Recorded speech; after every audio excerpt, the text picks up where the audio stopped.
Ni impanuka ibaye ubwo iyi modoka ya fuso yari igiye gupakira inka nk'uko abaturage bagiye babitubwira. Iyi mpanuka ibaye, iyi modoka imanuka n'ubundi ahangaha twagiye tubona ko hari akamanuka ariko kadacuramye cyane. Iyi mpanuka rero ihahamuye abantu benshi, itera ubwoba abatari bake, dore ko hari abantu bayiguyemo cyane, ko abantu benshi bagiye batubwira ko iyi modoka hari n'abandi yagiye ikubitira ku muhanda, kuko ngo yaturutse ruguru yirukanka cyane, ari nako igenda ivuza amahoni, abantu benshi bayihunga, abandi ubwo batabashije kugenda bayihunga ubwo ni abanyantege nkeya yagiye ibakubita. Ibereye y'impanuka bigenze gute? Ntega amatwi byose ngende mbikugezaho ubashe gusobanukirwa neza abaguye muri iyi mpanuka ndetse n'icyateye iyi mpanuka muri rusange. Ni mu kanya gato nkabikugezaho, wowe unteze amatwi cyangwa se wowe tugiye kubana muri aya makuru, nta kindi usabwa usibye kuza kubana nanjye tukaza kugerana ku musozo w'iyi nkuru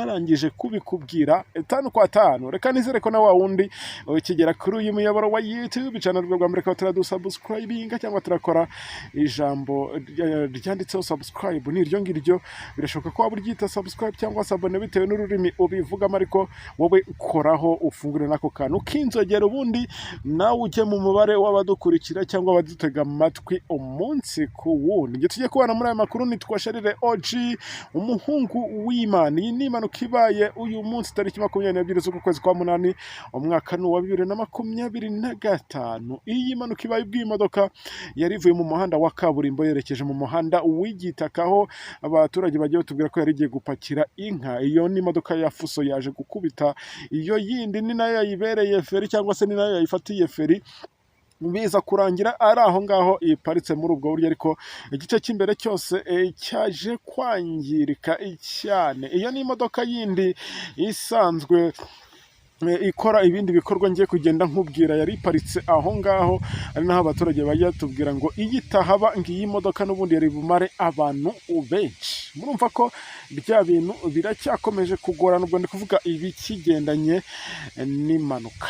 Ngaho bana nanjye nge tugiye kubana muri aya makuru, nitwa Charles OG umuhungu w'Imana. Ntekereza ko ibyo ngibyo nanabikubwiye, ntabwo ari ngombwa ngo nkomeze kubisubiramo, abantu benshi ubwo abanzi baranzi.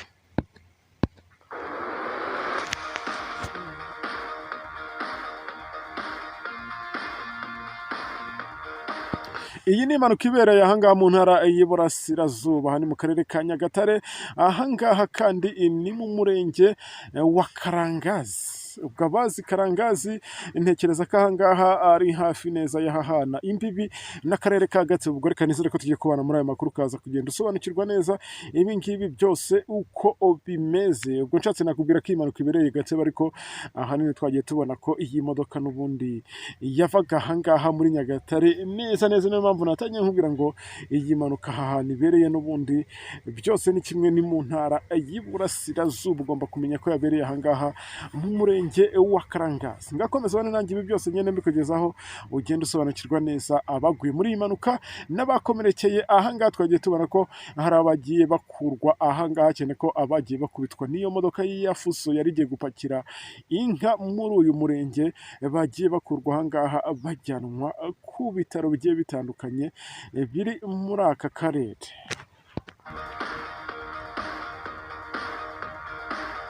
Reka nongere mbwire na wa wundi ukigera kuri uyu muyoboro wa YouTube channel rwa mbere ko turakora subscribe cyangwa se abone, nabikora kandi ko kanya keza ko kubikora kugira ngo nawe ajye arushaho kubana natwe umunsi ku wundi. Birashoboka ko waba usanzwe unabana natwe, ibyo ngibyo utarabikora ni ukuri bikore, kuko nkunda kukubwira ko kubana nanjye ari umugisha ukomeye. Bigerageze, niba utarabikora uzanshimira nyuma, wowe bikore, ibindi urajya ugenda ubibona buri uko tubanye.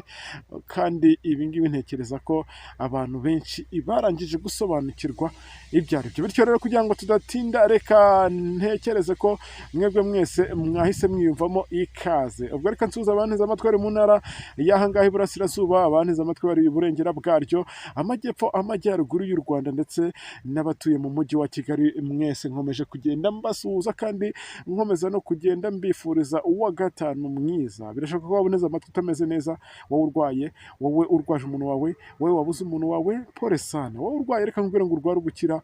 Wowe urwaje umuntu wawe mwizerere kandi unamusabire ku Mana, kuko Imana ishobora byose. Mu kanya gato yahindura ibintu, mu kanya gato mukaza kugenda munayishimira. Ikibazo ni uko Imana igenda idukorera ibintu byiza tukibagirwa gushima, kandi tukibwira ko byabaye kubw'imbaraga zacu, ariko ntihakagire uwirata ubwenge bwe cyangwa imbaraga ze, kubera ko tubaho ku bwa Nyagasani, nta muntu ubaho ku bwe. Nubwo abantu benshi tutajya tubyemera, ariko uko niko kuri. Ngenda cyakomeza no kwihanganisha rero abashobora kuba baburiye ubuzima, cyangwa ababuriye ababo muri iyi mpanuka. Ntabwo ibintu by'impanuka murabizi ko ntabwo njya mbimenyera, nta nubwo bijya byorohera abantu hafi ya bose. Rero reka njye nkomeze kwihanganisha iyi miryango, ndetse n'ababari hafi mukomeze mubahumurize, mukomeze mubafate mu mugongo, kuko ibi ngibi ntabwo biba byoroshye habe na gato. Iyi ni impanuka rero yabaye ubwo uyu mushoferi yazaga kugira ikibazo cya feri. Ahangaha dore ko iyi modoka yarari kumwe n'umutandiboyi ndetse n'umushoramari, cyangwa se n'umubosi wari ugiye kugura inka. Ahangaha n'ubundi nk'uko basanzwe baza kuzigurira ahangaha muri uyu murenge wa Karangazi. Iyi modoka rero yageze ahamanuka, umugabo cyangwa umushoferi wari utwaye iyi modoka ageze kuri feri, cyangwa akoze kuri feri, agira ngo ntago yigeze iba feri, ahubwo agira ngo akandagiye ku muriro.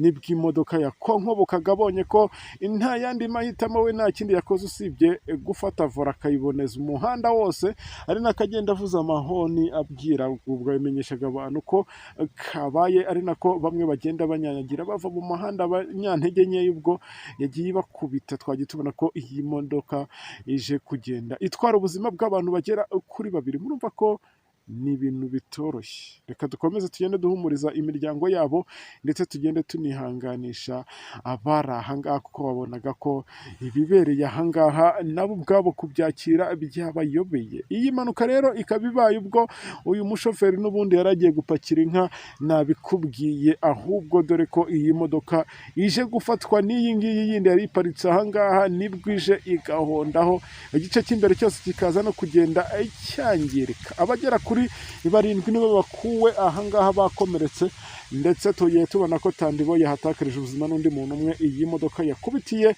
ku muhanda. Ubwo bosi na shoferi bakuwe muri iyi modoka nyine ari ibisenzegeri, cyangwa se bakomeretse cyane, bajyanwe kwa muganga kumwe n'abandi bagera kuri 5. Ubwo bose bakaba 7, bakaba bahise bajyanwa mu bitaro, aho bari kugenda bakurikiranwaho n'abaganga kugira ngo barebe ko ubuzima bwabo bwaza kongera kuba buzima. Ubwo murumva ko yamanuka ntago yari kurangira gutya, cyangwa ntago yari kuba gutya gusa ngo ibure abo itwara. Ngenda cyakomeza kwihanganisha imiryango y'abangaba, ndetse polisi yageze ahangaha ibona ibibaye, nayo yemeza ko icyateye iyi mpanuka ari ugucika cyangwa ari ukubura feri kw'iyi modoka.